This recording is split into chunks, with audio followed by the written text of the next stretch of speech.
Welcome to the Childish Grown-Up Show, where we treat each episode like your movie theater experience. We catch up with one another, play some games, talk previews, and before you know it, it's time for the feature presentation. So sit tight and enjoy this ride of nostalgia on the Childish Grown-Up Show.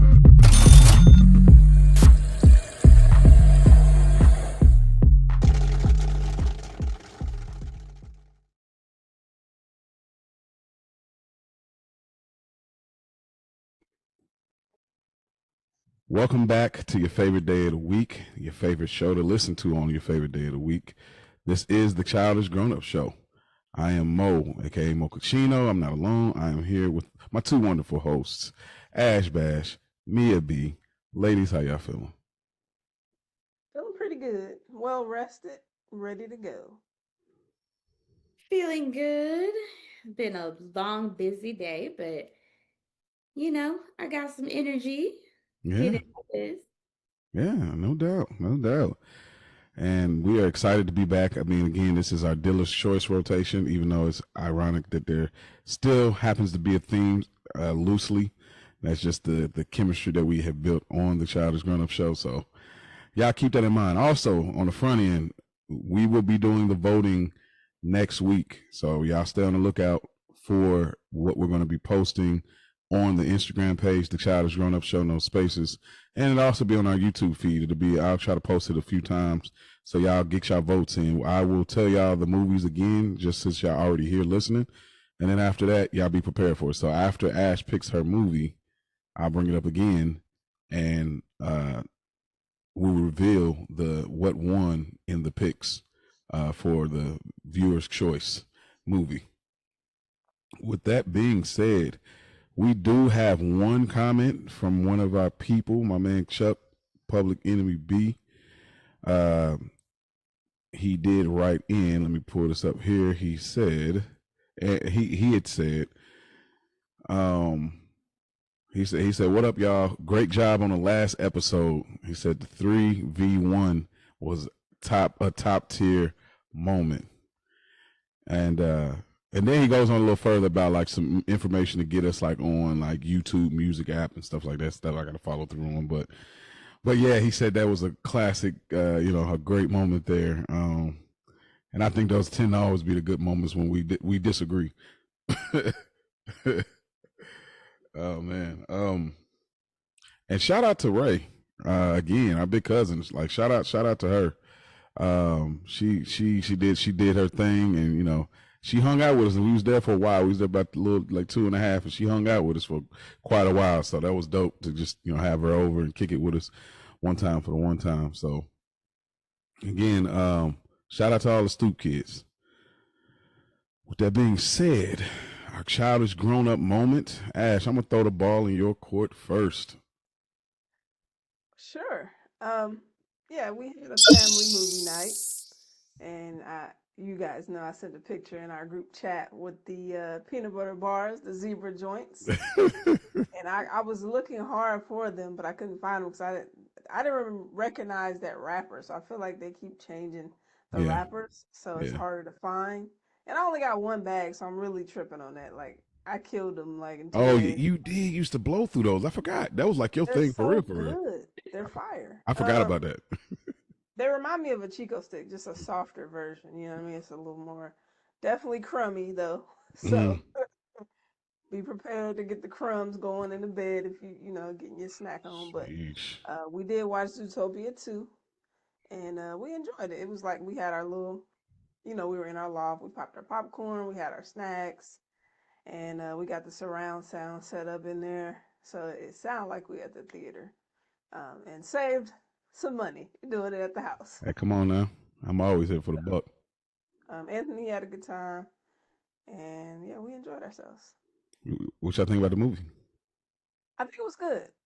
I think it's a tie because I really like the first one too. I feel like the first one was more funny. The second one was a little more deep.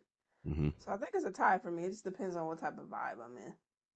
Yeah, I had a real conversation about the cat at the end of the movie when I got out. I said, hey, listen, these movies be having certain like realistic themes that, I'm not going to talk about on this episode or nothing like that, but yeah. Oh man, that's dope. Mia, do you got yours, or you want me to go? Get it brewing here. You go. Uh-huh. Let's circle back. Circle back. All right. So, upon watching this movie, we were all watching it in the house, and in between, I think when the movie went off, I was showing our daughter what we used to do at the daycare. Ash, I don't know if you remember this. But the thing that we used to do at the daycare, where we do like the stomp clap thing, like cat cat do cat do cat cat, and then you had to start going faster, do cat cat do cat. So I started showing her. She's like, "How are you doing that?" Like, cause she didn't understand like the clap between the legs. Like, you got to bend down. Like, she kept lifting the leg. You got to bend down. And so I showed her that, and then also, I don't know if you remember. You definitely got to remember this when we used to have the arms hooked your partner back to back. You had to squat and get down and get up and see if y'all can get up. And I showed her that. She's like, bro, that is hard. I was like, I know. And then I ended up telling her about that famous, it actually spawned the thought of that famous daycare teacher that mama went off on. You know, the man in the wheelchair. Crazy. Yeah, the man in the wheelchair, bro. So, yeah, that's my childish grown up moment, just to, like, showing her like how we used to do a daycare. It's amazing, you know, being 35 to still be able to remember stuff that far. We're talking at least 25 years ago. You know, the fact that some stuff just stuck with me that long, because I don't claim to have the strongest memory like that. But like that, it's crazy. I still remember that. It just made me laugh and chuckle because I could remember those things. And there's a lot of other stuff I remembered. But yeah, so yeah, that's my childish grown up moment. Watch me gonna remember that at the middle of the show. Oh, I got it. Oh my god! Like I remember. See, this is why I need to write things down as soon as they happen, or yeah, I feel you. Because if I give myself a couple days, I'll lose it completely. That's happened to me on here. I was like, dang it, I had it, and then like somehow it might come back to me. But yeah, but don't worry, don't worry. Y'all write in, all the Stoop kids, write into us right now with your childish grown up moments.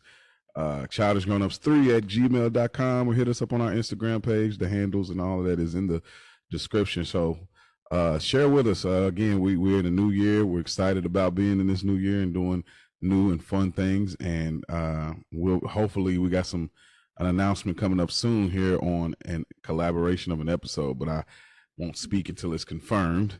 So, but with that being said, Ash.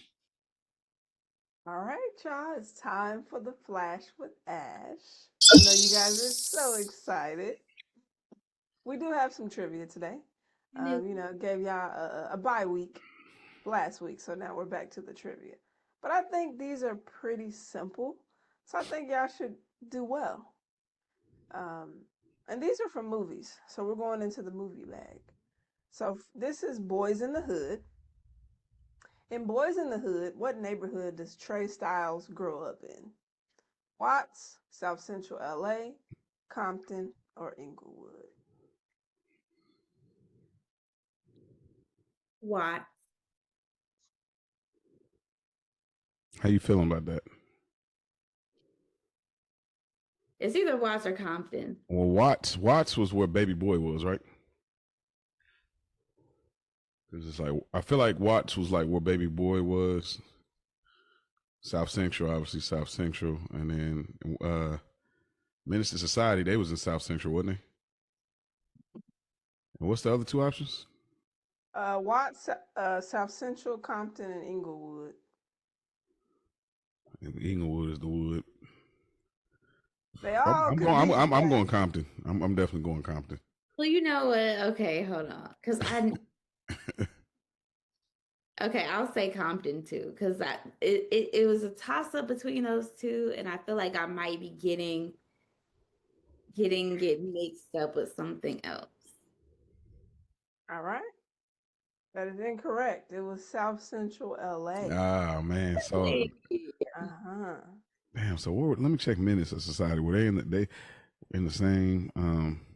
Go ahead. Anyway, might have been the same. I feel like.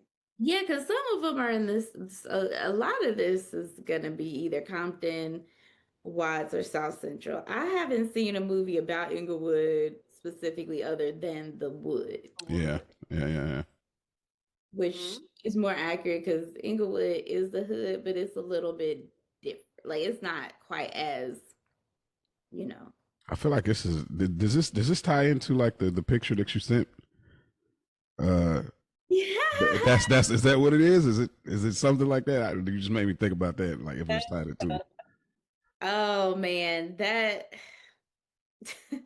Mama C actually sent me that. It was like, here's your childish grown up. Gotta see if you could find your old drill team uniform, see if you can still fit it. I'm like, girl, pose. Oh man. No, so it says that Menace it was set in Watts. Oh. And Crenshaw. Crenshaw. That's what I was missing. Okay, Crenshaw. Okay. Yeah. All right, it's all right, y'all. Y'all still got 2 more chances. Let's get this going. The next one is from Sandlot. Now this should be easy for you all. Ooh. In Sandlot, what is the name of the legendary baseball signed by Babe Ruth? The Big One, the Beast, the Sultan, or the Great Bambino? The Great Bambino. I'm rolling with me. I have no idea. That is correct. The Great Bambino. And I only know this because Anthony had an assignment on Babe Ruth, right? And we had to read a book together, and that was definitely in there. Mm. But I wouldn't have gathered it from the movie. But yeah. I remember it from Sandlot. That's all. Oh, okay. Jeez. See? It's all connected. Right. The last one is from Fresh Prince of Bel-Air, one of the faves. What was Uncle Phil's profession before becoming a judge? Was he an attorney, a professor, city councilman, or district attorney? Attorney/lawyer, my bad, if that whatever fits your. I don't remember them saying Uncle Phil was a DA, but I know. I feel like DA would be Bel Air's Uncle Phil. Definitely feel like a Bel Air. Either a lawyer or a law professor. I'm definitely going. I'm going lawyer. Because Aunt Viv is a professor. Because I don't know if you could be a judge if you hadn't been an attorney. But you kind of have to be an attorney to be a law professor. You have to practice law to some extent. Mm-hmm. And you do I didn't say law professor. I just said professor. Right, but you kind of have to be a judge. You have to practice law. So he was a lawyer. So you go a lawyer? So you go a lawyer or you go a professor? Yeah, a lawyer. Oh, what kind of Jedi mind trick is she doing right now? She's looking at you like, the ass is right on your forehead. What is it? I didn't say nothing, okay? So y'all go with lawyer? I'm going lawyer. I'll go with lawyer as well. That is correct. Hey, you didn't give me the stink eye like I know. It felt like you was trying to question me. Yeah, try to trick me. I promise I wouldn't do that to you. Yes, you would. I know I gotta quit chiming in. I'm like, let me just stay quiet and let y'all do y'all thing. So what y'all go? 2 for 3. 2 for 3? Yeah. Okay. Not bad. Back into the trivia. You know what I mean? It's a new year, so I'm gonna be going all kind of ways. Man, you music, definitely switching movies, it up. Shows, food, whatever. So just be ready. That's it for the flash for that. Hey. Got through there. Mm-hmm. All right, thanks Ash for that. That was dope as always. Appreciate that. Had a good time with that. Me and Mia be sticking together on this. With that being said, it is now time to take us back to this movie that we're going to review today. So Mia, go ahead as we walk in the time machine, close the door behind you, and take us back to the movie we're reviewing today. All right, we are going back to the year 2007, and we are going to be talking about the film Stomp the Yard. After the death of his younger brother, a troubled 19-year-old street dancer from Los Angeles is able to bypass juvenile hall by enrolling in the historically black Truth University in Atlanta, Georgia. But his efforts to get an education and woo the girl he likes are sidelined when he is courted by the top two campus fraternities, both of which want and need his fierce street style dance moves to win a highly coveted national step show competition. And for cast, we have Columbus Short as DJ, Chris Brown as Duran, Neo as Rich, Megan Good as April, Darren Henson, Darren's Dance Grooves, Grant, Brian White as Sylvester, Laz Alonso as Zeke, Valerie Pettiford as Jackie, Harry Lennox as Nate, Jermaine Williams as Noel, and Alan Lewis as Dr. Palmer. This film was released January 17th, 2007. Okay. So, all right, let's be kind and rewind. Mia B, since this was your pick, this is probably, for one, I would say this is probably the most surprise pick you've had so far. And for me, yes, absolutely. This is like right there with Ashley with The Good Son. Really? Like, yeah, it's definitely like, I just didn't see that coming, but not in a bad way, just in a like, you know, like your natural, like your stuff that you're into is, like you said, more like left field, more like custom taste, custom tailored. So this was so like right there. I was like, I wouldn't even have thought, like, so not that you don't enjoy these movies, not that you didn't enjoy this movie, but I didn't see that coming. I was like, oh, okay, cool. So yeah, it was a surprise. That's all. But yeah, take us back. Okay, so of course I saw this in theaters with my homegirls because, you know, the Chris Brown it was Chris Brown. We were gonna go and see the Chris Brown movie, Stomp the Yard, where it's 2007, right? It's 2007. We're in high school. We're getting ready for college. This is about college and step shows and boys in college. And Columbus Short and Chris Brown. And then imagine my surprise. Imagine our surprise when Chris Brown get his walking papers in the first 10 minutes. However, much to our pleasant surprise, we all enjoyed the movie, and I still really enjoy this movie. I will say that I hadn't watched this movie post full frontal lobe development. So now I see it a little bit differently than I did the last time I watched it and the times before, like when I was watching it in high school, my early, late teens, early 20s.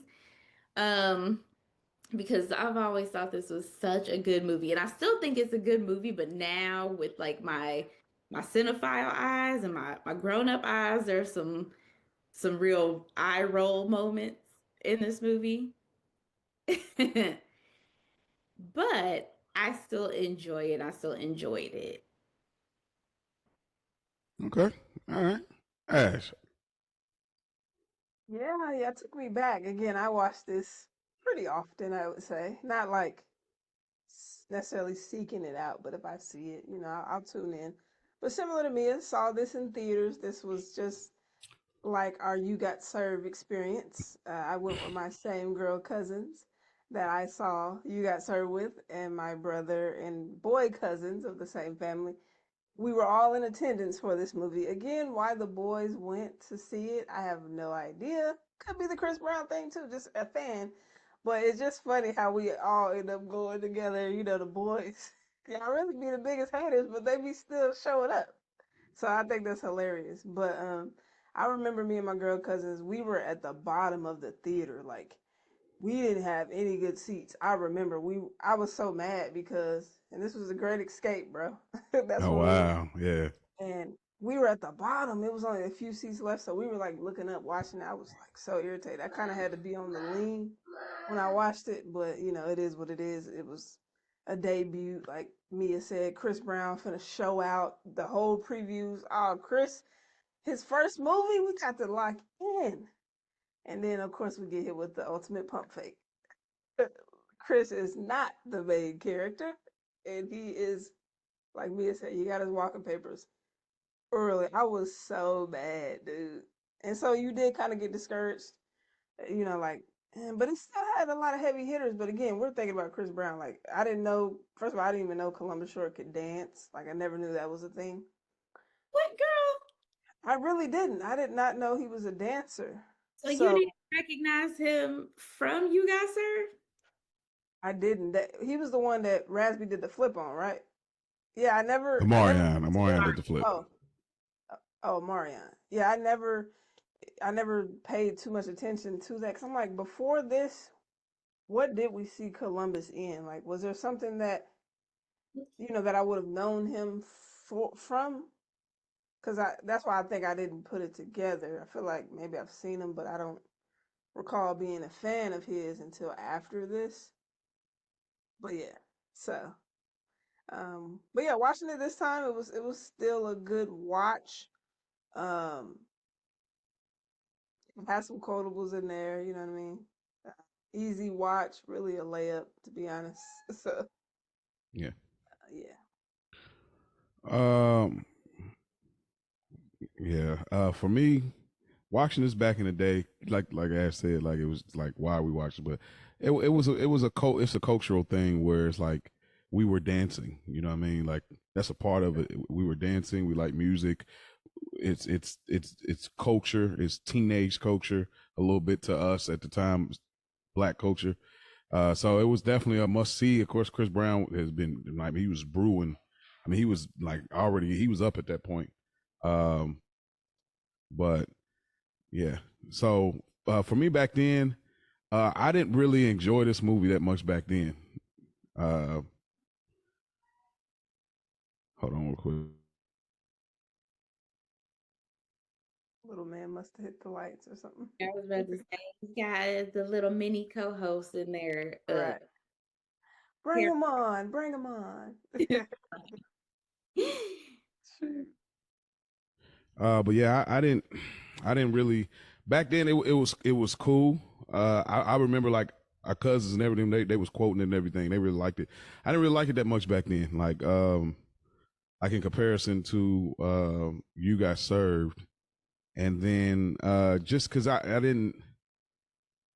just didn't understand the step, and I just didn't understand so much about it. Obviously, being too young at that time, even though I mean this is 07, so I'm 17. But I still just really didn't get it quite. Like, you know, I remember the troll of Chris Brown dying. Like, I mean, talk about pissed. Like, bruh, like this is the biggest troll, one of the biggest trolls ever in a movie. This is like Ned Stark, Game of Thrones right here, bro. And for those that are Game of Thrones fans, y'all know exactly what that means. Ned Stark. Yeah, Ned Stark before Ned Stark. This time around, same thing, man. I just don't like this movie. It's it's so much that it's like it's got good bones, but it's like the execution. And this kind of roll into like the overall discussion because I think about a few movies when I think about this. I think about Drumline. I think about, of course, You Got Served. I think about this, and I think about Coach Carter. Why those four movies? They all kind of, in my mind, they all kind of feel similar.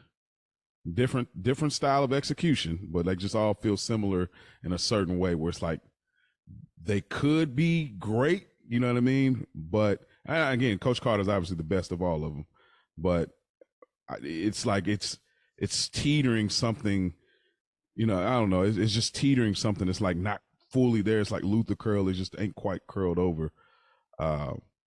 So, but I'll get more into like those thoughts in general. All right, so so do y'all remember this era, like as far as the crump wave? Oh yeah. 1000%. There's do y'all remember the guy in there that I think his name was Tight Eyes or something like that? He was, yeah, I remember did you ever, I mean, I know Ash, we've seen, did you see that movie Rise? Oh my goodness, did I ever? Like, my high school dance team, we used to have, like, we had slumber parties and played that movie. We knew the kid, listen, yes. I ain't seen Rise in a long time, dude. Yeah, man. Shout out to them, man. Like they don't get talked about enough for that movement, but what a style of expressing. You know what I mean? Like crumping is one of the most, to me, just one of the most intimate styles of expression through dance. You know what I mean? Like one of the most emotional things. So I really enjoy that aspect of it. Columbus Short. I always say, this is just what I always say. I say the original Michael B. Jordan until it derailed. That's what I was thinking. Like I was thinking in my mind, when I see Michael B. Jordan, I'm thinking in my mind, this is what Columbus Short could have been. But, and then, you know, obviously the things that we've seen that kind of derailed his career to some extent. But what do y'all think about Columbus Short? Like as an actor, his roles, and what was the trajectory y'all thought he was on, or does it line up to what you expected? I can start. Columbus. I thought he was gonna do big things. I remember, obviously, this movie. He was in This Christmas. That was a very, very small role. He was in a movie called Armored, where it's kind of like an action movie where he was working with dirty cops and they wanted to steal the money out the truck. So that was a cool little movie. Again, I'm still just looking for that breakthrough, role for him outside of Stomp the Yard. And then I saw him on Scandal, and he was on Scandal for like a couple of years. And I think around that time, that's when things started going down. I think I had read things about domestic violence, and then I had read something about him kind of starting to get into substance abuse. So I think between those two things, it kind of just, took him into a different space. And then he did bounce back with True to the, what is it? True to the Game? True to the Game 1, 2, and 3. I did like those. I liked especially the first one. I'm like, okay, he got the baldy with the beard. You know what I mean? My boy looking like he about to be back on the scene. Yeah. And so I'm like, from there, I'm thinking, this is it. He's about to get back to where he should be after all the trials and tribulations. But then it kind of still just is staying in the to be realm. And I follow him on Instagram. And he's a little bit of a troll right now. He be kind of clowning on some things, but I think he's doing like this acting class now, and maybe a dancing class, like trying to like, he's having like some classes for up and coming actors. So he's trying to do some things, maybe on the behind the scenes. But I like Columbus. I think he's a good actor. I just don't think he's gotten that role. Again, True to the Game, I would say is probably because he was the guy. But yeah. What about you, Mia? What do you think about Columbus Short? You have a lot of hot takes. That is so funny because I would never compare him to Michael B. Jordan. Just two completely different, two different kinds of talent to me. But I did love Columbus Short at a time, and I did expect him to do a lot, even if it wasn't in film. Like in TV, I thought he might do a lot more in TV because he was a main character on Scandal for a really long time. Once he got into his more adult career. But his personal life derailed him a bit, and it is what it is, it happens. But I've always loved his work. Now, I will say acting wise, I do feel before Scandal, like in this movie specifically, there were some choices that were a little bit, and I don't know if it's script or if it was just his acting choices, but there were some moments where his acting fell a little flat for me, but he has charisma enough to make up for it. And I feel like that in that way, I would say Michael B. Jordan was similar in his early career. where some acting choices might have fell a little flat, but his charisma saved him from that. And, you know, for him, luckily he was able to make a lot of movies and really develop his skill over time. And Columbus Short may just not have gotten the opportunity. But I mean, all the stuff that I've seen him in and all the work of his that I'm familiar with, I really like. And he was such a cutie. Oh, we'll talk about that. Like, I have some notes. of course, you do. Oh, You know? yeah, it's fried. Yeah, I thought, I mean, seeing this back then, like y'all said, like, of course, you're not really seeing like some of the flat moments or like I think, and I could be wrong, but I think I don't know who wrote this movie, but I don't know if the character was flushed out enough, because there's a lot of things in this movie that kind of feel a little rushed, and it's like, yeah, we could even obviously the Chris Brown thing, once we'll get there, but so I feel like his character, they were getting there, but it didn't quite get there, like with his character, like, because I get it, it's like it's supposed to be like cold and, you know, standoffish. He just lost somebody that he loves, his brother, and like he's supposed to do that until, like, you know, obviously he meets this love interest that kind of opens his world back up, you know, and his heart and everything. But it just could have been flushed out a little bit. I don't know how many roles he did before that. I'm kind of looking at his IMDb list, and I think only one that he had before this was You Got Served. So yeah, okay, that makes sense, because I'm like, this was his breakout role, like his. Mm-hmm. But but he does have, like what you were saying, Mia, like he does have that, when you see him on screen, you're excited to see him. Like, you know, I remember seeing him in This Christmas, and I was like, oh, and he was like the military guy on there. I was like, oh, this is Columbus. You know what I'm saying? Like, I was happy to see him. So, yeah, I hate that it didn't go that way, but I am glad that he is finding a way to, like, get back on his feet and figure out how to, you know, do milk the game. You know what I'm saying? Like, I ain't going back to 9 to 5. Like, if I'm one of them, I'm absolutely feeling like, hey, I'm not going back to 9 to 5. Like, if I've established myself in the game as an actor, I'm going to keep finding ways to do this. I have a question. Yeah.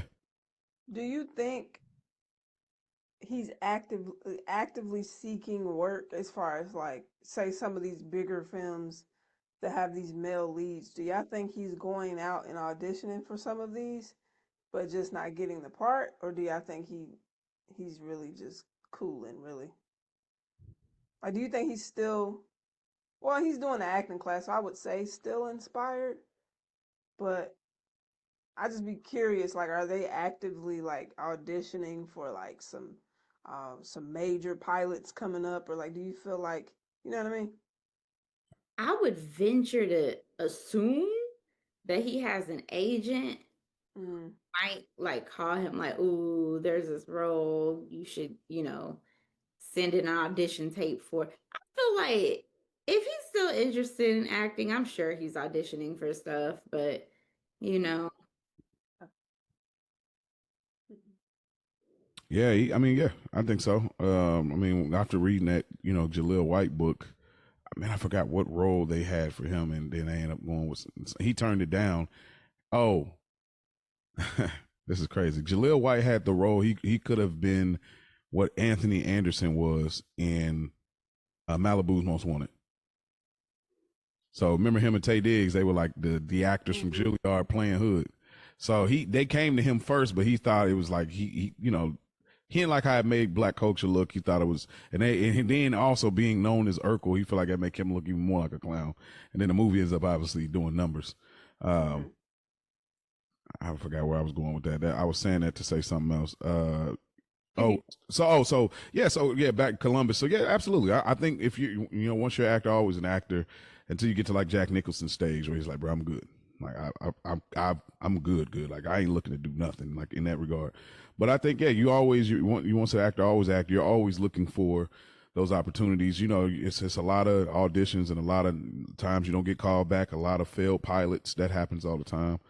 I follow a page that puts out failed pilots. You know, I like the Bow Wow show. I was like, I really wish that would have got picked up, but yeah, I think he's actively still. I don't think I got anything else in that section. I just remember that era, 2007. That was a good time. All right. Well, so you want to start the opening scene? Oy, oy, oy. Goodness gracious.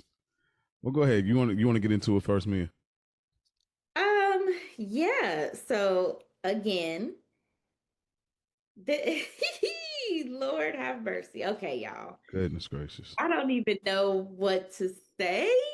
Yeah. Because a part of me feels like I'm betraying myself in a way by the way I want to talk about this film. Because Yeah. you like it. Like, I like this movie. I've always loved this movie, but in some ways it is a tad bit ridiculous. Like, if we get into this opening scene, right? And they're having this dance battle in this warehouse or what have you. And the name of the other crew was, what was it? It was I didn't get the. I didn't even get the name. it was like the oh god. You're talking about the Spanish crew, though. I know, right? Yeah, well, they were like, the main guy was Mexican, like Hispanic, I believe. But then it was like they were Black and Mexican, but yeah, it was like Thug something. And I'm like, okay, what are we doing exactly? Like, dance thugs? Like, yeah, yeah, yeah. like, I get it.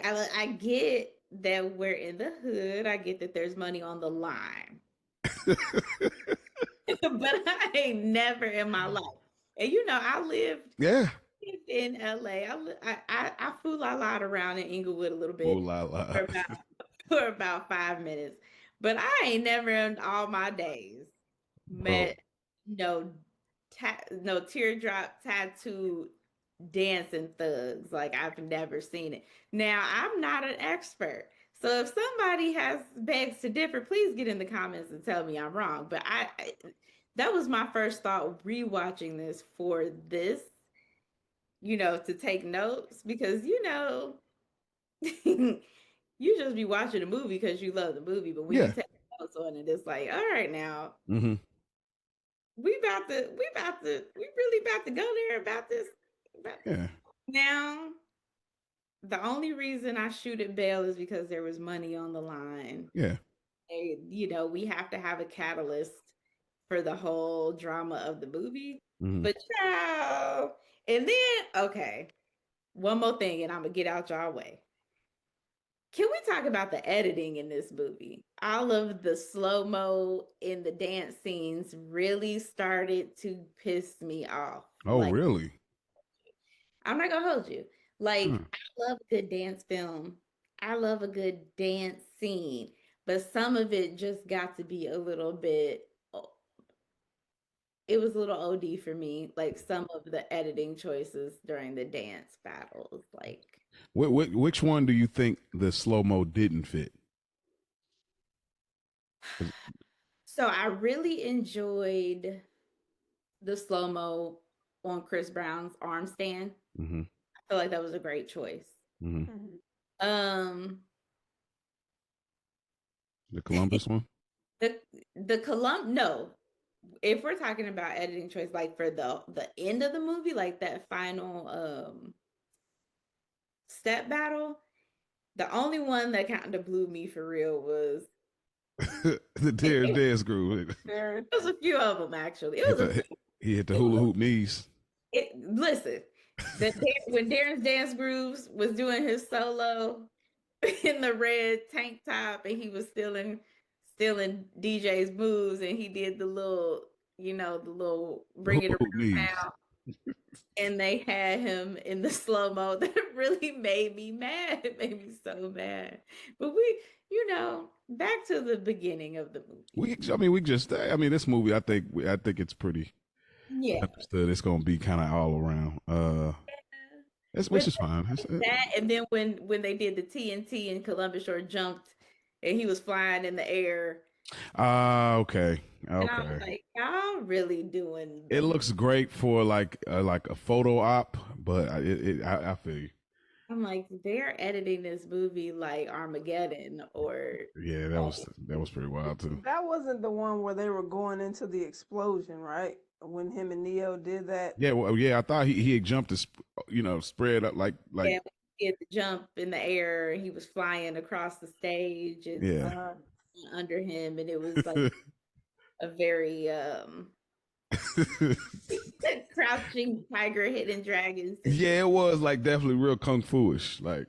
And I'm like, okay, that's cool, but why do we keep slowing down every single dance scene for dramatic effect? Yeah. Ash, what do you want to add to? I know we kind of going, just talking about the movie in general, but I know you probably want to definitely speak to the Chris of it all, and obviously the murder, murder. Sheesh. Yeah, I mean, this battle went completely out of control. Mm-hmm. I do like the grittiness, like the visual of that opening number there. Like it had that little rustic type lick, and I think they had good music choices for that too, like doom doom, like you know what I mean. It did. You're right. It was definitely so. I think that was fitting. Me personally, I'm not into the crump dancing. I've never been. I recognize the guy with the shirt off, and I think he's amazing at what he does. Yes, he is. Yeah. Even when we watch Rise, I never got into it. Like I'm not into that type of dance. I think it's dope, but it's not my thing. But yeah, so clearly here we're introduced to DJ and we see how he's pretty selfish. He's kind of focusing on what he wants, not caring what the group says. Duran is continuously saying like, hey, let's just play it straight up. He already know what type of group he dealing with. And he like, look, we already gonna win because we just better. So let's just win straight up. And then obviously they win the first battle. Then they do the double or nothing. And, they don't want to do it. DJ wants to do it. Mm-hmm. They don't want to do it because they're like, but it's kind of like, if they say double or nothing and you say no, is it really a no for the other team? You know what I'm saying? Right. Me no, but I'm still going to see you outside. Yeah, that's true. But yeah, man, but for them to go outside and then get the brawling and for the dude to pull the strap out was crazy. I'm like, it didn't even. It's a pretty even fight going on until we get to this point. But you are my brother, so I got to come in and help out. And you just pull the strap? That's crazy to me. Well, I did forget that. I don't know, but DJ, when they were scrapping, he did pull a brick on somebody, and he clocked him with the brick. Like it wasn't even like how Craig threw the brick from half court at Debo's head. Nah, he was like, obviously too, you could tell it's a prop because you're swinging way too fast with a brick in your hand. Like bricks are like hella heavy. So I don't know if dude got hit with the brick. If he did, I would probably say he might be justified in pulling out the the gun. That's the only thing, but I can't remember really. But if he did, then. But nah, because Duran was on the ground when he was standing over him while he just pulled it out. Yeah, bro, and it was like, bro, where was everybody at? Like what? Scattered. And you're not dancers. Like, let's be clear. Did y'all see him dance at all? Nah. He funding the crew. You know how that go. Oh, okay. Yeah, he funding it, bro. Yeah. Yeah, that's what it is. But it is like what you'll never walk, let alone dance again. Yeah, I'll say this too. It's just like I hate, and I'm sorry to keep doing it, but it's gonna happen. When I compare this to You Got Served, and it's like you get that exciting opening credit that you're seeing of whoever produced the film, and then you're excited for like what comes on, and then that style music comes on, and it was like it was pretty mid again until they get to the like the when they switch it down. Like, okay, cool, but I just think about the opening scene of You Got Served. That's what kind of like I think what made it so hard, which is crazy because this movie came out 3 years after, so it You Got Served should have already kind of like cleansed. Our palate should have been cleansed by that point when this movie came out. Like, that was 3 years ago. You know what I'm saying? But when it came out, I remember those comparisons happening then, and even here, like the opening scene, it just, there's a lot of parts of this movie where I know this was a successful movie. It did really well. It did numbers, and a lot of people turned it down, but it did what it did. But it does have these moments where it feels like it's kind of biting You Got Served. And I don't know if this the same people connected at all or not, but there's just these certain moments I feel the similarities. I think there's better storytelling, obviously, in this movie. But yeah, I don't know. But that was kind of crazy. Just like pull the strap out, like, bro, you already got the upper hand, and plus y'all scrapping it out like it's 07. What you pulling out the gun? Why you got to end it all right here, bro? Like, yeah, I was hot about that. And then you didn't even get the money. You just shot the boy and ran away. Like, you, Lord have mercy. Man, listen, I was mad at DJ the entire movie.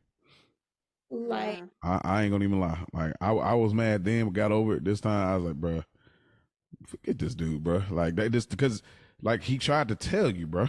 And then when he got to getting busy, that's what really make it work, though, in that opening scene. Like I said, this movie, we're not about to just trash it, because it's a fun movie. It's a good movie at the same time. When Chris' character starts getting into it, and he's like, now he's putting it on, because now he didn't, like, it's like, now it's not that, I'll say that he kind of forgot. Like, his brother said, hey, look, we're gonna be good, don't worry about it. So then now he's showing out and he's cooking them. Like, he hit him with the smirk, like Chris was like, the hat. And I'm still like, bro, how did Chris move his hat? How did he move his hat? He's doing a little like whatever thing. And like, so, and that, again, that's what he really like. And then he hit him with, it's over. You know what I'm saying? So it was like, but his brother, he man, it's just, anyway, I don't want to harp in too long on that.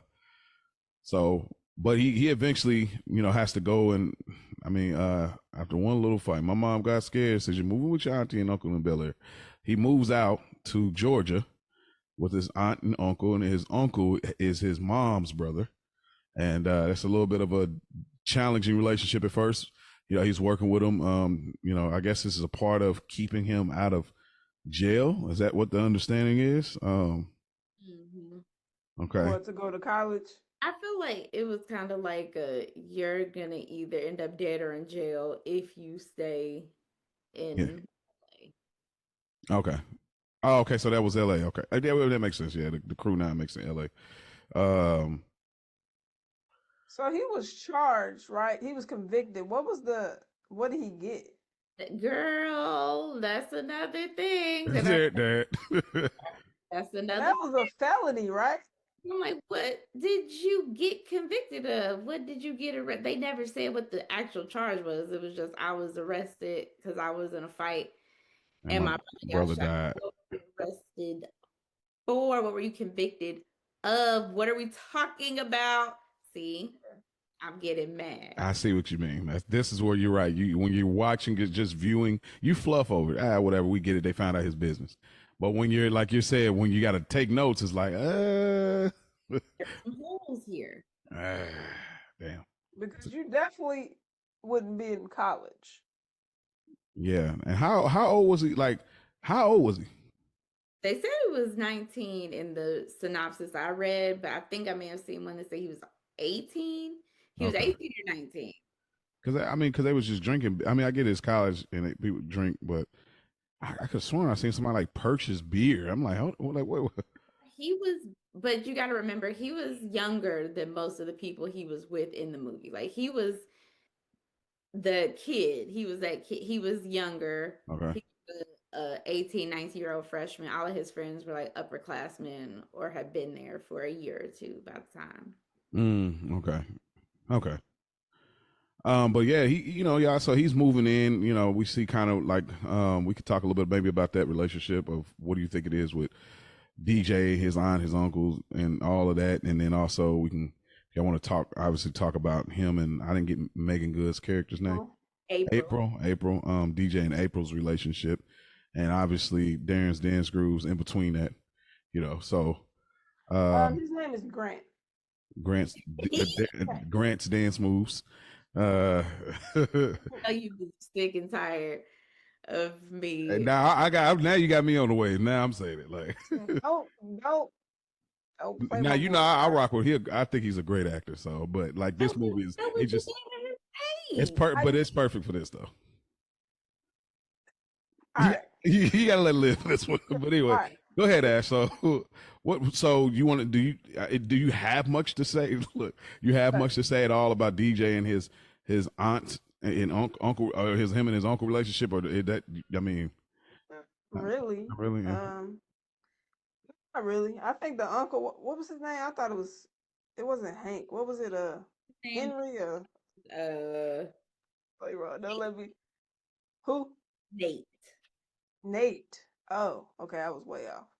I don't have too much about that. The aunt seemed really sweet, obviously, and he's more stern, and he's pretty much let DJ know, like, hey, ain't none of that going over here. You're not finna hurt my sister no more. Like, you gonna come out here and do what you need to do, get your life back on track.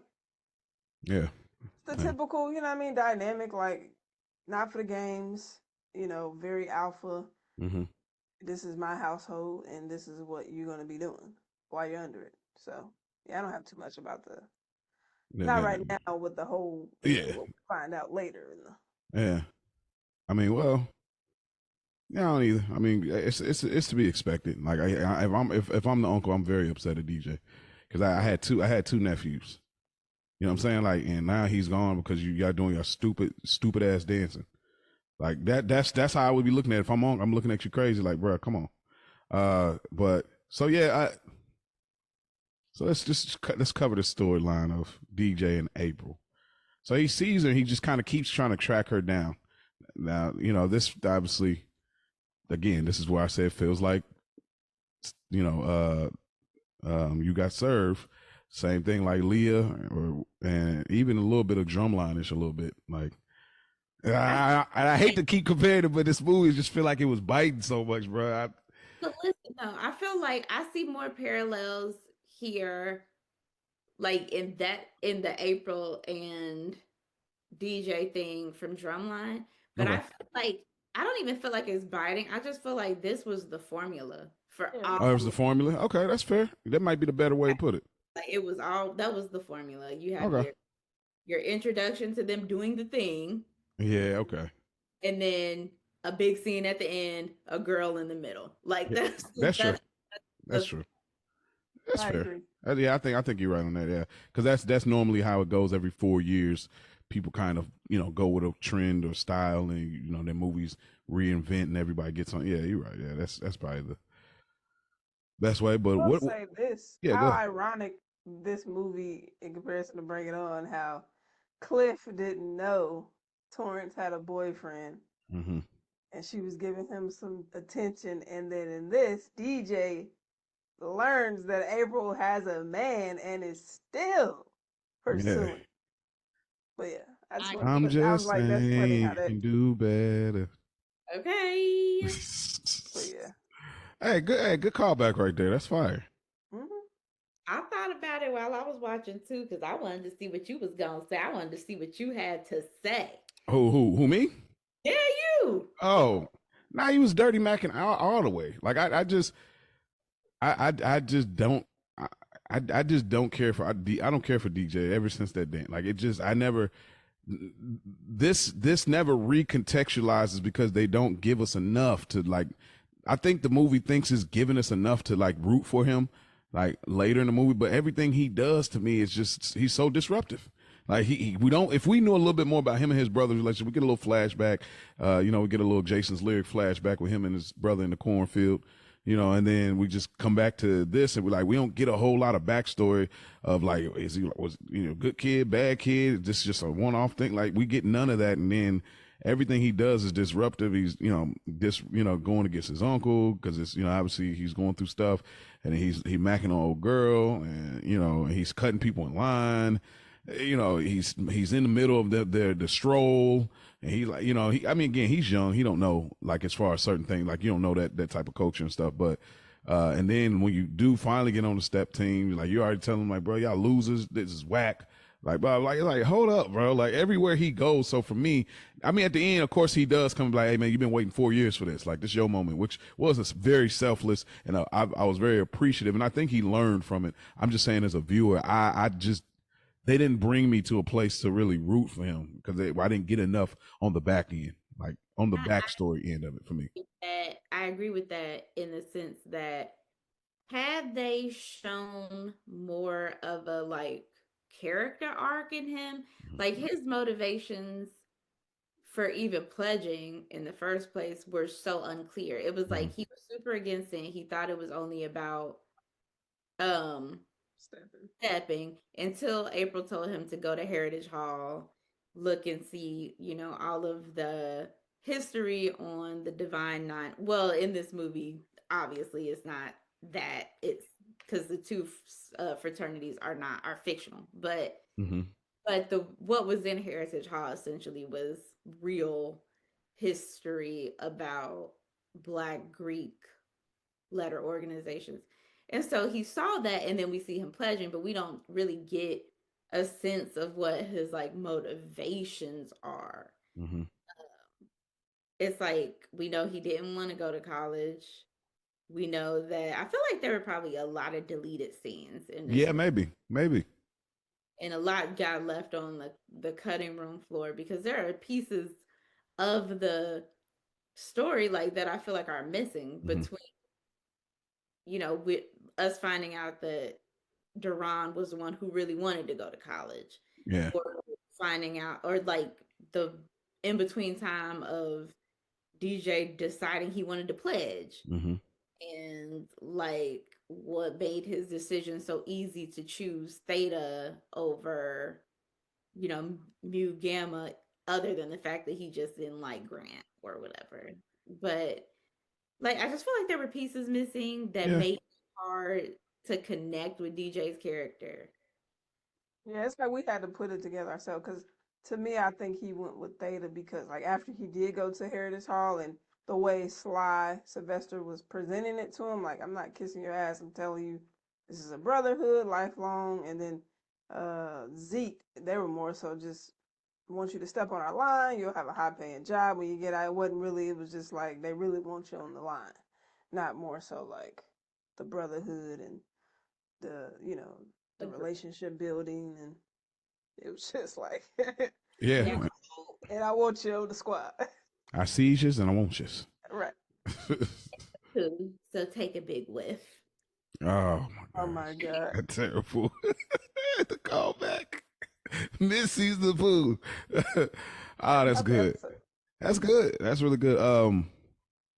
But yeah, I mean, there's this whole thing. So he's the more he ends up getting into her tutoring program, DJ, to just be with her and connect with her because he's just so into her, so intrigued by her. Obviously, we get to wanting that dance scene in the club, which was fire. In 07, that was fire. Like where you from? Where you rapping? I'm rapping meat. Like, he come out there, and this is after Grant, does his, step thing. He thought, which is, I'll get back to that. But yeah, what do y'all think? I don't want to try to piece it because it's I kind of trying to just cover the whole relationship of theirs. Like, were y'all rooting for them, saying, "Oh, okay, oh, this is cute, adorable, goals," or was it April and DJ? Okay. So first, I want to just make another point because a little bit of Mia lore is, aside from the fact that I was in Inglewood for 5 minutes, I also went to FAMU, Florida A&M University, for 5 minutes as well. So this was really cool, like, because but seeing this in high school and then going to an HBCU, even if it was only for 5 minutes, there were a lot of things that were really similar. Like, when you go to an HBCU, and you see that there are people from all over the country, and they do kind of like at parties or in different settings, like everybody's repping where they're from in a sense in that environment. And so that was really cool to like see now as having already had that experience. Uh so that was one thing that I really appreciated. I will say though, it was just like the whole scene with Grant and April at the dance, like the whole dance battle thing. Rep your city. Rep Yo City. It was like April, girl, she like you could tell she ain't really like Grant out like that. Cause when DJ was tearing his shit up, pause, her face lit up like, oh, wait a minute. Okay, DJ. Then But she you, go up to him after, like, oh, so he was defending my honor. Girl, if you don't go find your boyfriend who just got killed in that little dance battle. but remember, she just came in, and Grant is bending over another woman on the. Yo, I'm he's talking heavy bendage. another callback. Super bendage. So it's like, Hey, callback. He Darren Henson plays Lim. We did Soul Food. The Lim in that movie was doing the same thing at the wedding. oh my gosh. Ooh, Yeah. right. Oh, that's crazy. Hey, yo, straight. Like super bendage, but yeah, no, like it was so, ridiculous. like you and your response is, I didn't know you were gonna be here. Okay, so this was gonna happen either way, is what you're telling me. Hey, Grant was moving like I'm the prize. Oh You my! saw what he said at the dinner later. Oh like, yes. That was the moment where I'm like, oh, you know what? Yeah. But I'm gonna, and then he was doing the shifty eyes, like it was just too much. But and shout out to Darren because I love you. But we got to talk about this role, okay? First of all, let's talk about Grant's dance set. The solo was trash. Yeah. And I think this is my issue with Darren with his dancing. It's just it's outdated. I'm like, he needs to update the dance moves. Like he's back dancing now. Like 2026, he's kind of getting back into that dance, and he be posting saying like, "Should I bring it back?" And he has a couple pop lock videos, but it's just like it's outdated. It's very stiff. It's very pop lockish grooves. And I want it to be like smooth and sexy like and kidda, like get your kidda on real quick. Yeah, like get your suave on because you're very handsome.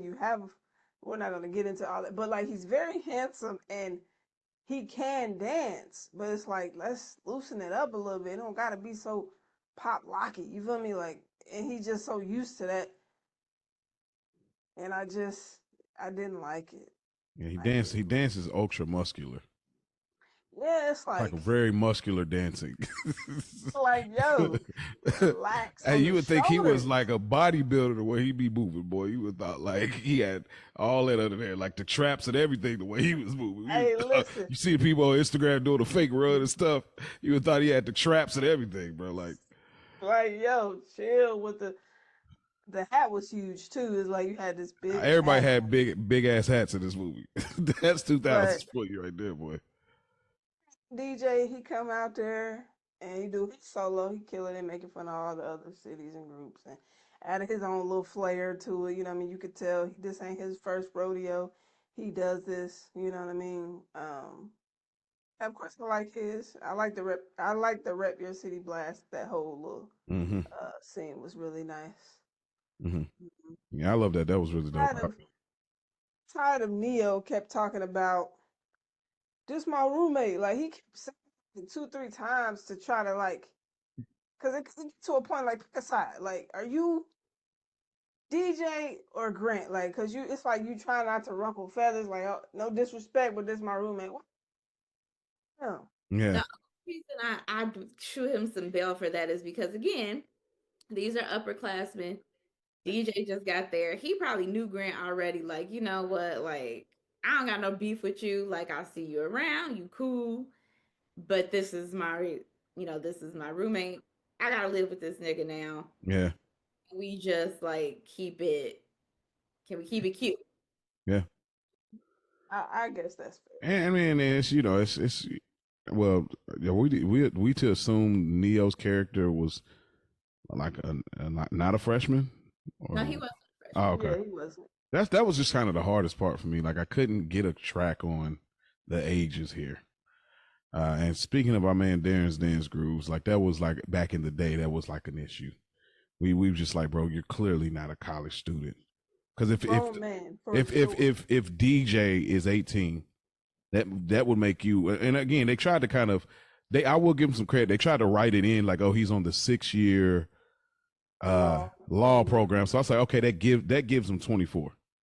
So okay. That's it. That look, if DJ's freshman and he's 18, that's first year. That's 6 years later. Then that gives us 24. So that assuming that this is Grant's last, or actually probably 21. I mean, or 23 because he says he's the next one up. So assuming Grant's going to be there one more year. So even then, so what about Zeke? What is he like? He's probably a 6-year. Yeah, gotta be. Or he could already be out of school and he could just be the dean. Oh yeah, like Dean the Pledges type of thing, like they. Yeah, Dean the Pledges. He's something. Yeah, some kind of. Y'all to the Greek, y'all know what we mean. And he's in the frat house. He's still, house dad or whatever the case may be. Maybe he take the classes, but he's still around. Yeah, a lot of old dudes up in this. Definitely some old dudes, like even Brian White, which is Sly Sylvester. Like, bro, yeah. I don't believe that you're in college either. Who do you think looked the most like they were in college though between them three? Between Brian, Darren, and Zeke? Yeah. I guess Brian. Yeah. I said Brian. He did. To me, looks like Sylvester. I'm sorry. I'm trying Sylvester. Yeah. Yeah. Probably. Closest. Okay, because again, when I was at FAMU for that little 5 minutes, there were a lot of guys. Okay, not to get too anecdotal, shout out to Ray Pete. When I moved in, they have like the frat helping people move into their dorms. The first dudes that I met were like 5th year, or grad students who were still there, still in their colors and stuff, but they weren't like undergrad anymore. They were like in grad school, but they were still on campus doing the whole thing. So that's what I have to assume that we're supposed to assume about Grant, Zeke, and Sylvester. Okay. Y'all look like hulking 30-year-old college students. Like yeah, like they like it's different if you get our mans from Save the Last Dance. You know what I mean? Like. Oh, Sean Patrick Thomas. Actually, it makes me almost wonder. Even though I made me wonder how he would have done as Grant. You know what I mean? Oh, Sean Patrick Thomas. Yeah, because if you remember, he was on the first season of Reasonable Doubt, and he got that in him. Like he got that that dog in him where he's like, I really don't like this dude. Like. Yeah, but he still got a certain preppiness about him. Like there was no prep to Grant. Like. Okay. Like I feel like Grant was, he was with it. Like my thing is when they got outside and April was just talking and Grant comes up like a father figure, what are you doing? Like why are you so aggressive, yo? Like I'm not your daughter. First of all, I'm just having a conversation as she stated, but it's like in that moment and when DJ was like, dude, you gotta let this talk to you like that. Like cause he's sick of it. And when they were about to scrap, I would, at this point, let them shoot the fade. Like, just let it happen. Mm-hmm. Like, because this tension is constantly rising, and let's just throw hands and see what happens. Yeah, because how many conflict. Once y'all fight, it's over. Now we fought. Cool. Yeah, if I'm Grant, I gotta put my foot in your ass. Like I got to, cause bro, you your sweet sour chicken ass, like you're all up in my business. Like you're stalking my girl, dancing, doing all this and all this extra geeked out. Like, bro, you doing the most everywhere I turn around. You talking to my girl, then you telling her what she can do. Excuse, bro, I gotta put a bootlicker. Like I'm gonna have to put my foot on your ass, like for real, because he is out of pocket. Like let's be clear. Even though Grant is a terrible boyfriend, like he's terrible, but DJ is way out of pocket. You just got here, bro. Like, Two things can be true. Yeah. But I'm sorry. I just want to go back. I honestly think Sean Michael. Okay, I just want to. Sean Patrick Thomas. I don't know where I'm getting Michael from. I'm tripping. SPT. You're thinking of Chad Michael Murray? No. Maybe. Yeah, it's probably tied into it somehow. But yeah, I think he could have. I mean, I know what you're saying about the preppy thing, but I think he could. I think his nuance of certain ways of playing like the douchebag is a little bit more. There's more depth with him. I feel like with Darren, I do think that there's not a ton of subtlety. His subtle is still obvious, kind of in his acting. It's not, again, I enjoy him on screen. He don't bother me, but I think if they were trying to go for that, maybe they weren't, but if they were trying to go for that, I think Sean would have probably gave it a little bit more. And plus, he can dance. I mean, we've seen him, do his thing on Save Last Dance. So. Well, he can dance. I mean, he had a choreographer. He wasn't good at dancing, but like I think he could have got to it on something like this because these moves wasn't that complicated. I mean, you're doing the hula hoop knees, like you need some like you gotta have a little bit of movement, like you gotta have some real hip hop dance chops to be able to do some of this stuff that they were doing. Okay, all right. Yeah. How do y'all feel about Neo's acting here? I feel like he was Neo. Like I didn't. He was Neo. Huh? He was just. They did the hat, the whole hat, and the like. Yeah. That was too Neo. That was like almost looking at the camera, like "Hi guys," like type thing. Because it was very "this is my first role" cameo situation. They gave him that improv moment.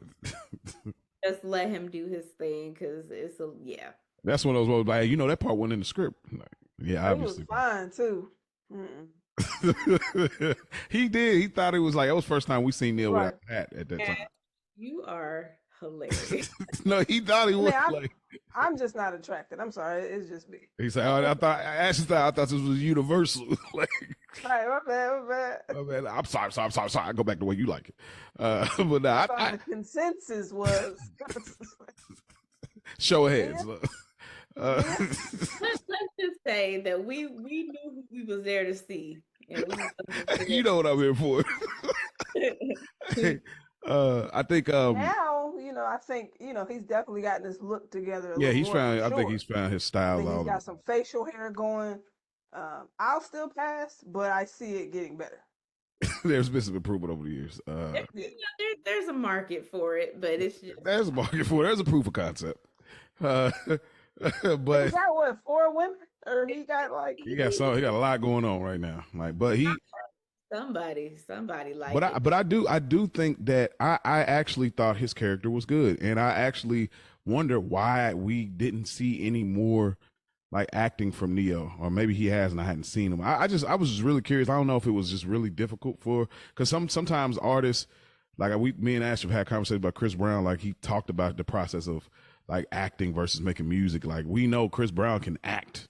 Like if he wants, like every time he's got in, he steals the scenes in everything I've seen him in. But he's just not a fan of the process like he is with music.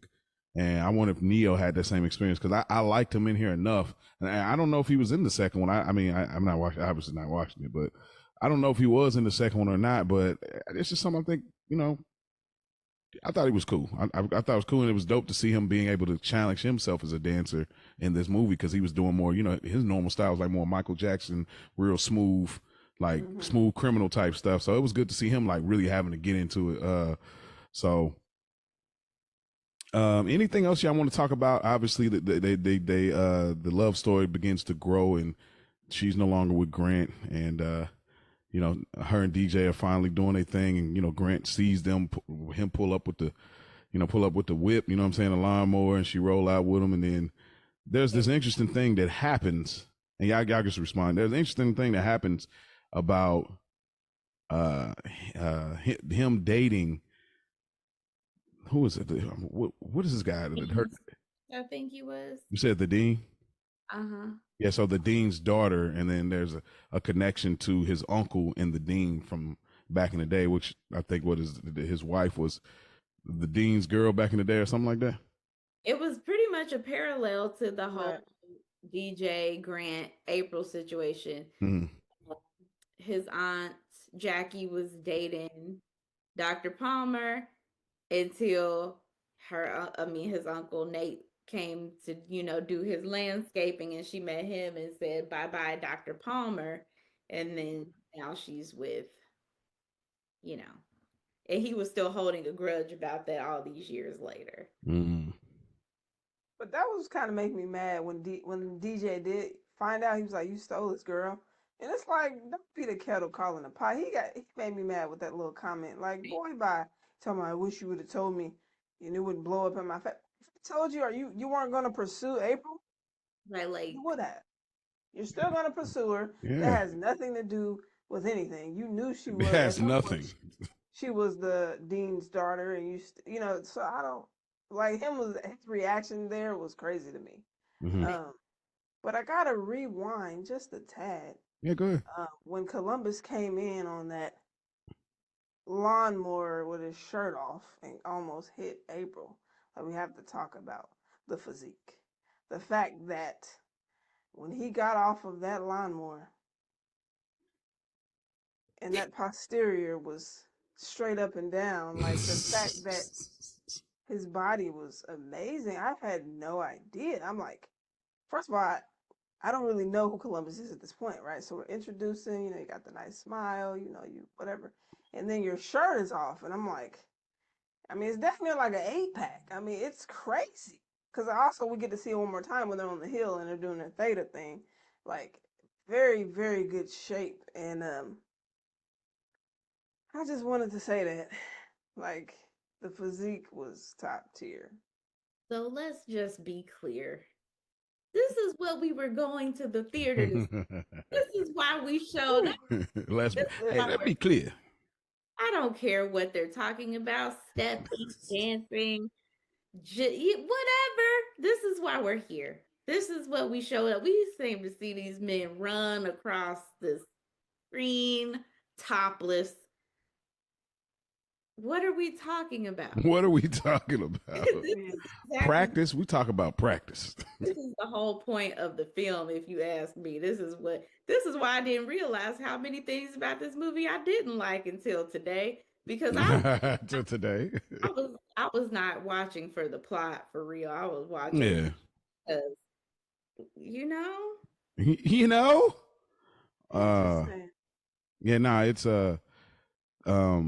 yeah, again, this movie is not like that. It's like I said, it's still an enjoyable movie. This movie is, to me, is not Deep Blue Sea.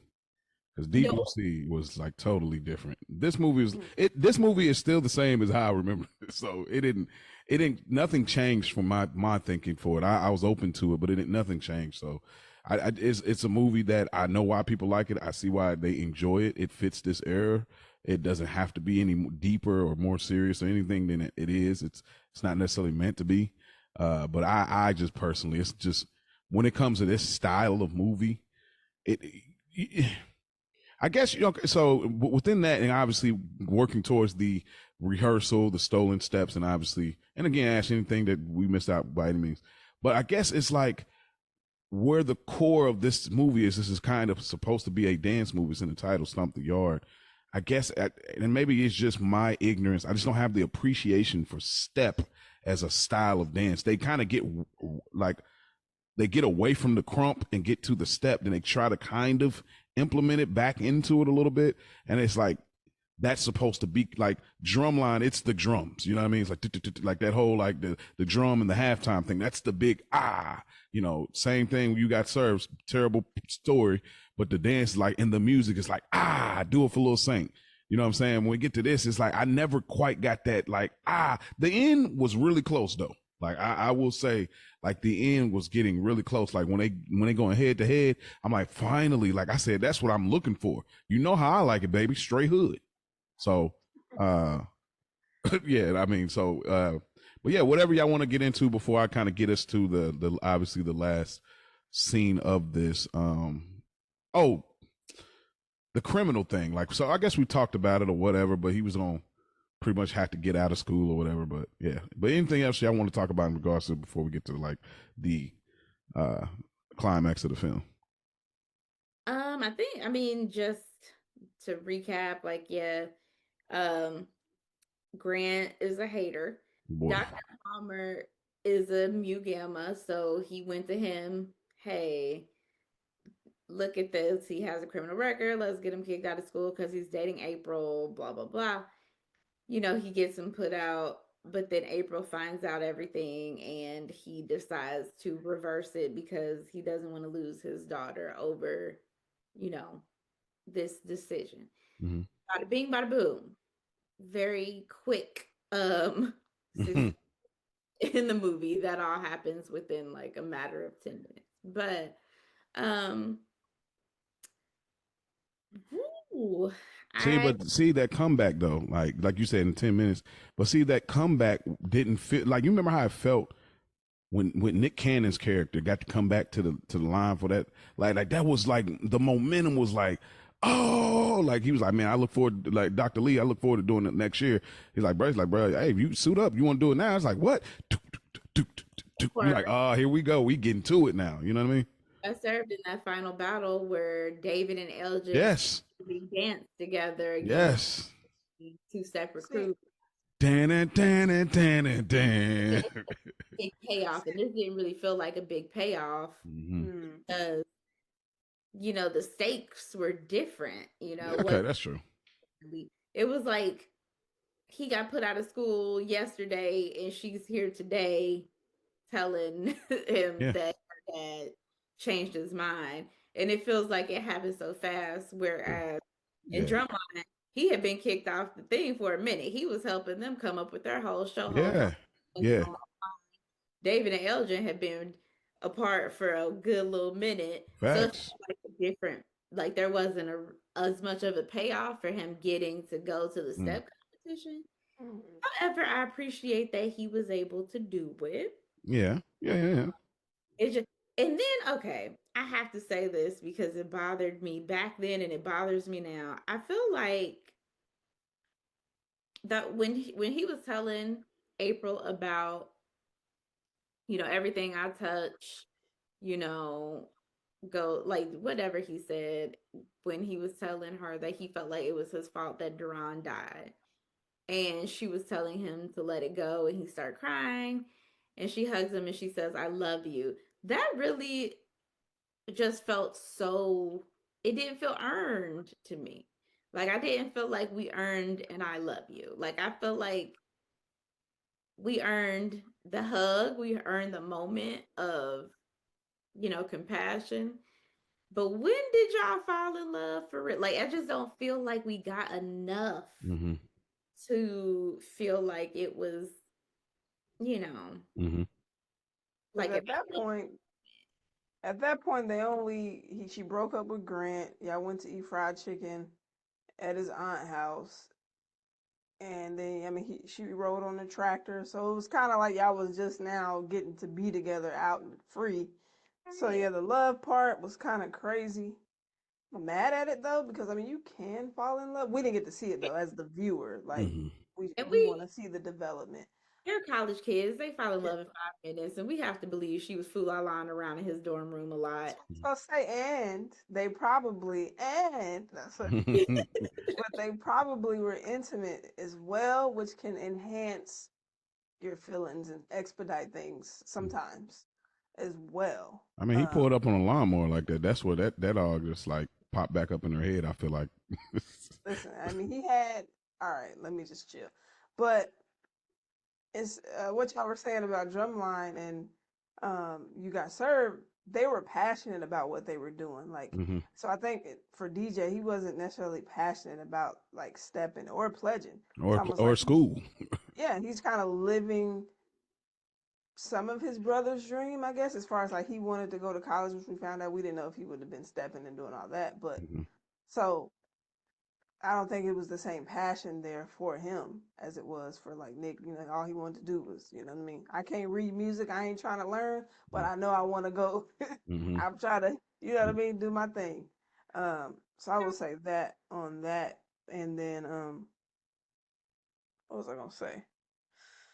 Uh, what y'all just say? Did you just say something? It's just the stakes. Not she said. Well, she said the stakes Oh not yeah, yeah, yeah. been that high, and then of course the momentum of it all. Like, Oh yeah, but the timing should have been a little bit longer for sure. Like the turnaround was, it felt extremely quick. He overturned it because you don't want to lose April, and you know, but Grant being the biggest hater, like bro, I'm that much of a threat to you. You don't have your girl anymore.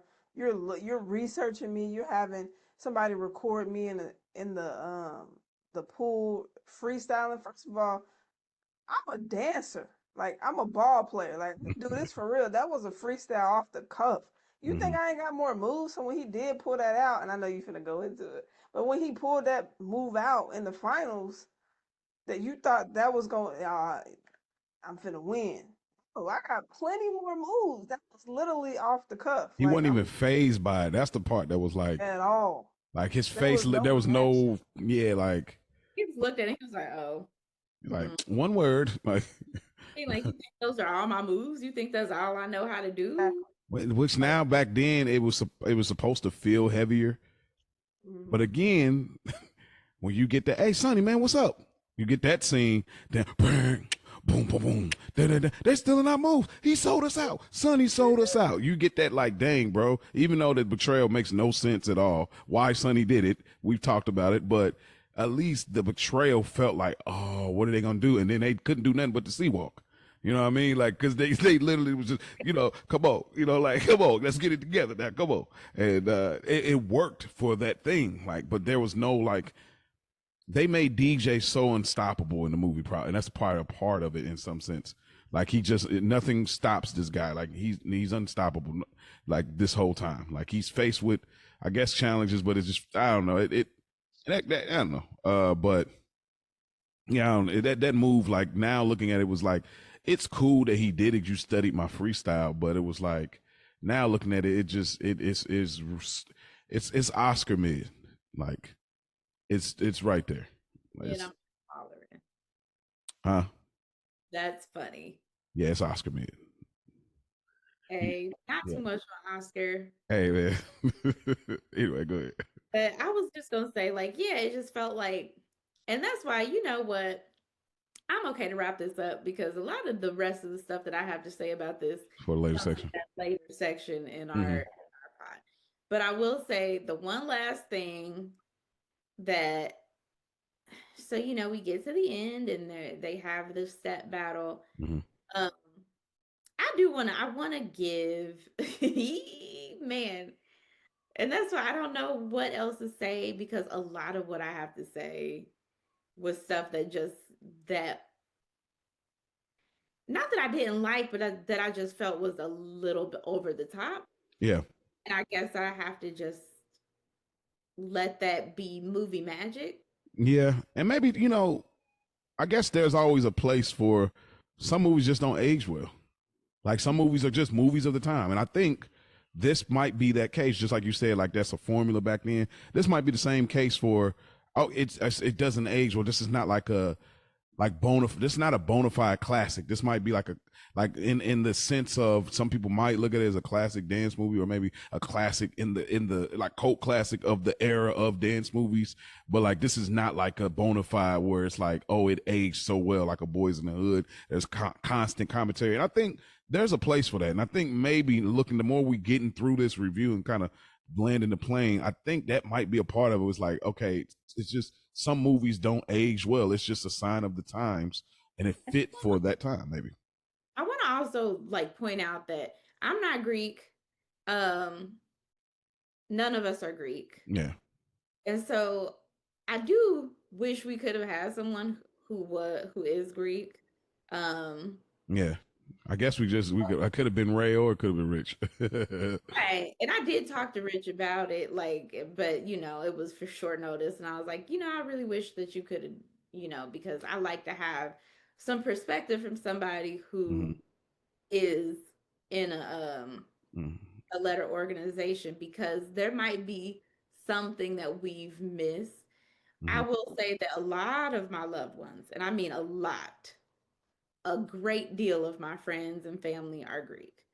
Mm-hmm.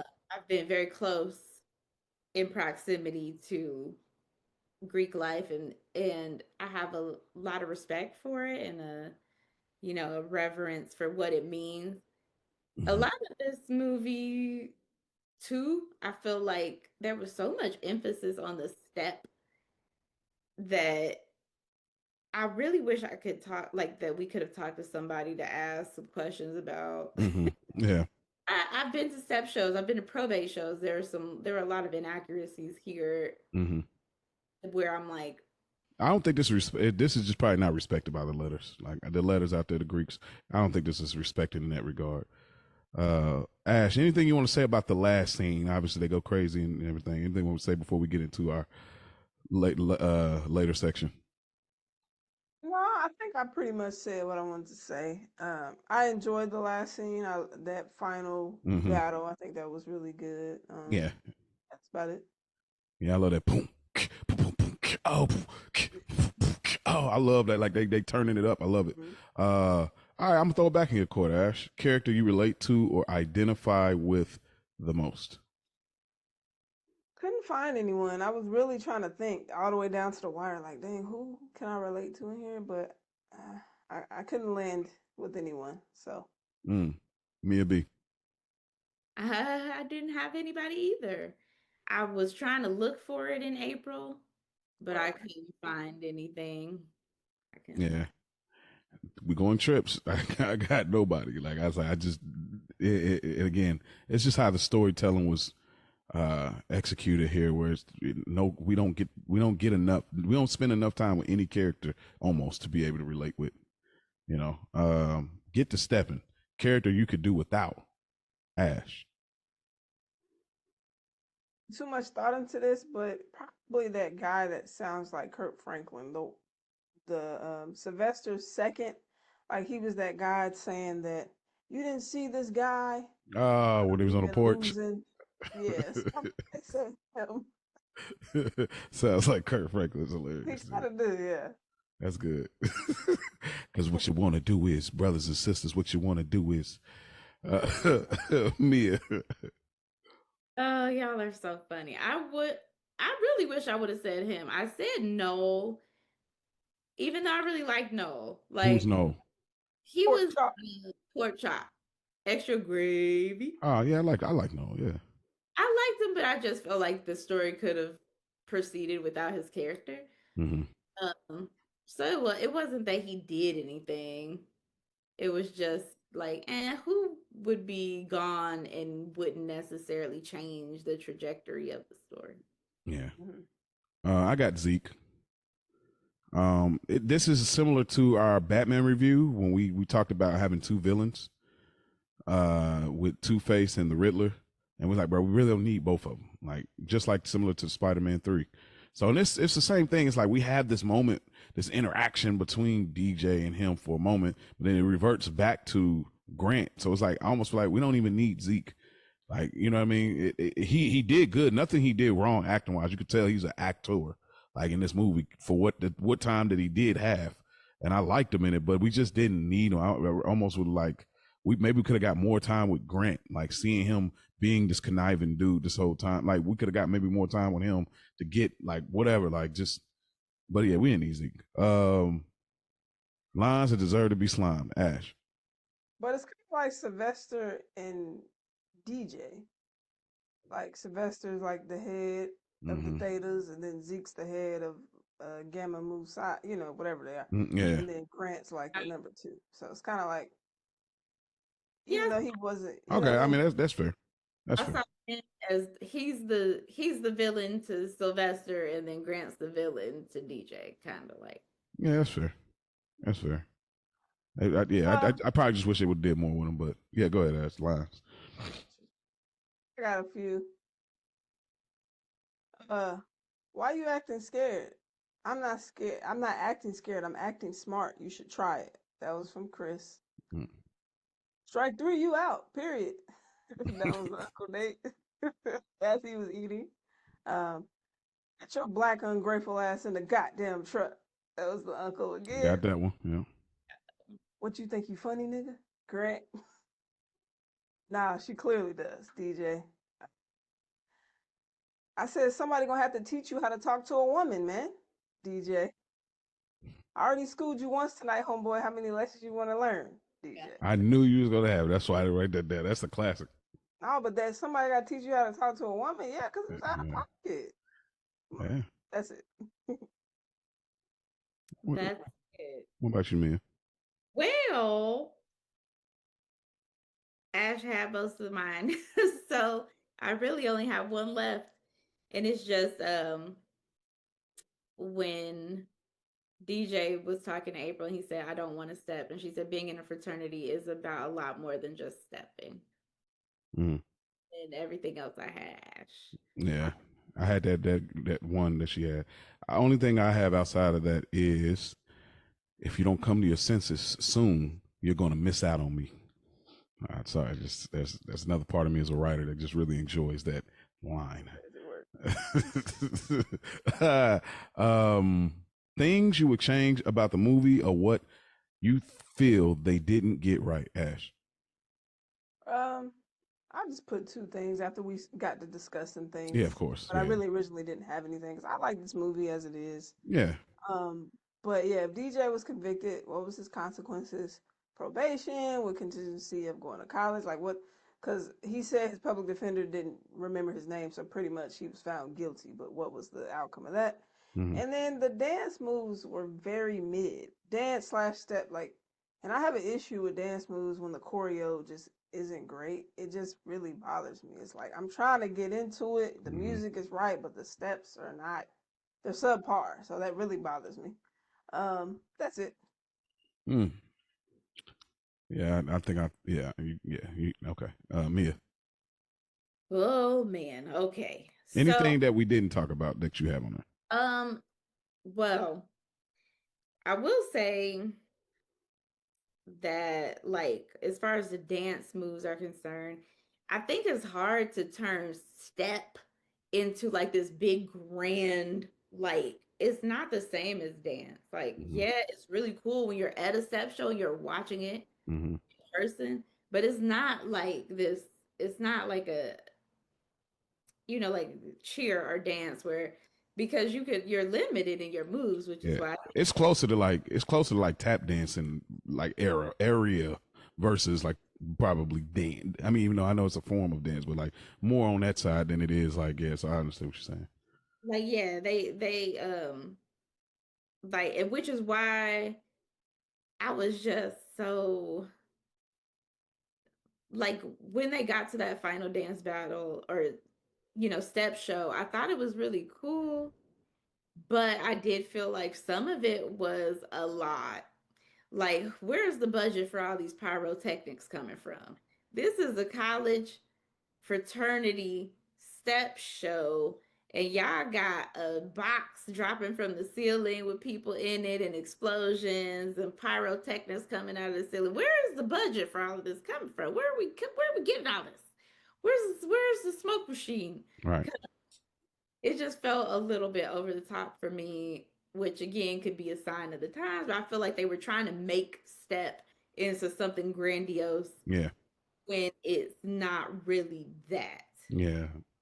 And then Ash had the other things. We talked about the other things. I feel like it's kind of weird that the fraternities were trying to recruit DJ just because he could dance. Like, real shallow. With people in Greek letter organizations, that's not how it works. That's not how any of this works. Right. And then the last thing that pissed me off was after the battle when the Thetas won and they took that final picture. April, why is you in the middle of this picture? You're not in this fraternity and you ain't stepped at all. Get out of the picture. She was celebrating with her man. I'm talking Girl, about the one that was on the wall. you wait until they get off stage because this is their moment. And now we got this black and white photo in Heritage Hall of this fraternity. She thought she was Lil Mama with Jay-Z and Alicia Keys. Okay, after they just won this championship, and you all in the middle of the picture blocking people who actually did something. Get out of the All in the videos. I wanted me here. You wait until he comes down on Ooh. gets down. Hilarious. Six your ass down. 6 your ass down. Your mama coming out. Your If y'all mama break bear. up next year, now he got to look at this picture for the rest of his life, and you in the middle of it. Bruh. I only got 2 things. Chris Brown dying. Oh yeah, of course. I just never like that. I don't think they realize. Like it kind of shifted the movie in not a good way for me back then. Like I think because it was like I'm thinking they're sharing the load. Like we're getting these 2 brothers. They're gonna take over the movie, and we get this dynamic, and it kind of shifts. And then like now we got to focus around Columbus. And at the time I was like he's cool. But I wanted Chris. Like that's I wanted to see Chris. So it takes a weird shift to me where it's like, oh, we got to live with the Columbus character DJ. Not to say, and again, he didn't do a bad job. That's just how I felt then. It still kind of feel that way a little bit now. And then the other thing is just the sequencing of the film. The scenes, a lot of the scenes just felt rushed, and I'm not sure if the payoffs really work. So the sequencing of this movie for me is just. Like the dance stuff, it's cool. I think me, don't knows. It's just you can't really elevate step without getting too far away from this is not even a step no more. So lastly, moral of the story in your opinion, Ash. I just read something really quick. Producer Will Packer confirmed that Brown was cast for his star power to attract the audience, but the story was always about Darnell. Yeah, that's him. DJ. Darnell, right? DJ Darnell something. Yeah. Don't try to use him for his star power. Don't do that. He cut him a nice check, I bet. I bet he cut him a nice check. All the time. That's a trope from the 90s or early 2000s, especially with the Scream movies. They always had a big name for like 5 minutes in the beginning of the movie, and then they were killed off. But they use them in all the promo for crazy work. Yeah, Works, but that's why but that's why this movie ain't like. That's why I'm Big Mikey. I ain't like. Oh dang! I just deleted my moral of the story, but I remember it. I was deleting my notes. I got 2 different ones. We could either go talent without discipline means nothing, or if we're going a little deeper, continue working through your traumas so you can become the best version of yourself. Yeah, that's one real therapeutic on us, huh? You know what I'm saying? Real centered. You know what I mean? Yeah, no doubt. Mia B. I said, don't let your mistakes define you. Okay. That's it. For me, read the room.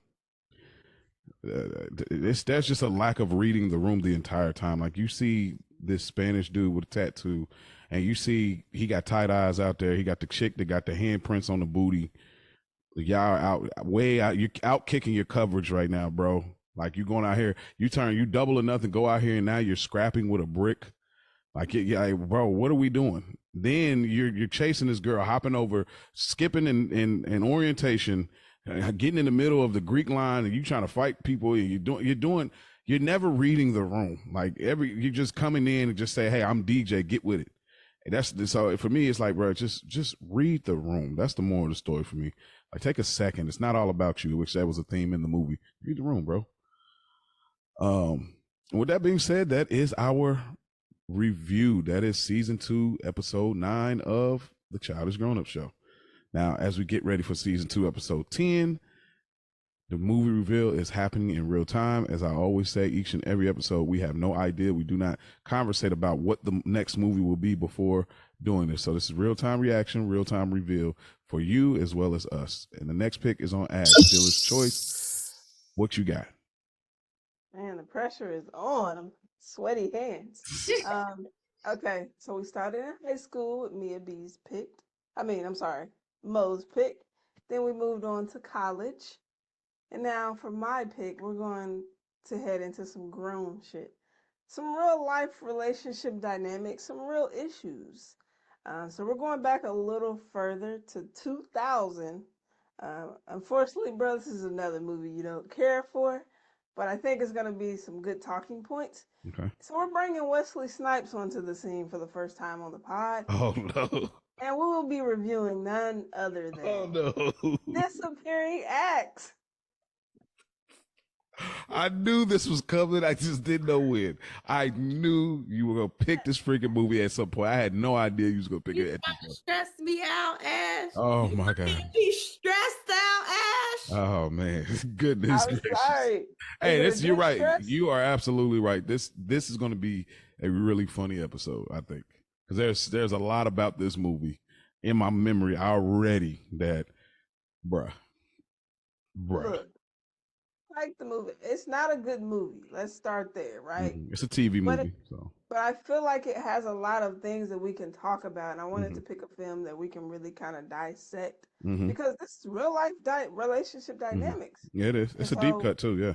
Yeah. I think it's gonna be one of them ones.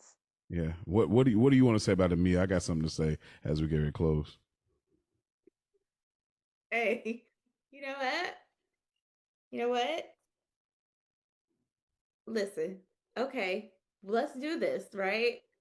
This movie stresses my nerves out. This movie gives me heart palpitation. Goodness gracious. I need some Tums, some Excedrin, a drink, and an edible. We're gonna have to listen. I mean, it's gonna be good. That's hey, it's gonna be good. Yeah. You know, as we close, for me, again, there is bad movies that make good reviews, and there's good movies that don't always get sometimes may have a bad review. So this movie is going to be an interesting review nonetheless, because I think that there's going to be a lot to talk about, as Ash said, for a movie as wild as this one. So y'all heard it here. Disappearing Acts, that will be the next film that we will be reviewing. And while we're getting ready to review that, the 4 movies, just to say it here, and those are the YouTube watchers or podcast listeners, just to say it here, the 4 picks that I'm going to put out this week, it is Training Day, it is Inkwell, Bebe's Kids, Boomerang. Training Day, Inkwell, Bebe's Kids, or Boomerang. Those are our 4 choices for the Stoop Kids. So y'all start getting ready to vote. All you got to do is reach out to the handles that I've put in this episode. And I also will be posting on our Instagram as well as our YouTube feed. So y'all stay tuned. But y'all know it's time. We got to get back in and do our thing. Get ready for the next day. So it's been wonderful, ladies, of course. Great episode. Shout out to the Stoop Kids for staying tuned with us, y'all. Y'all have a good day tomorrow. Peace out.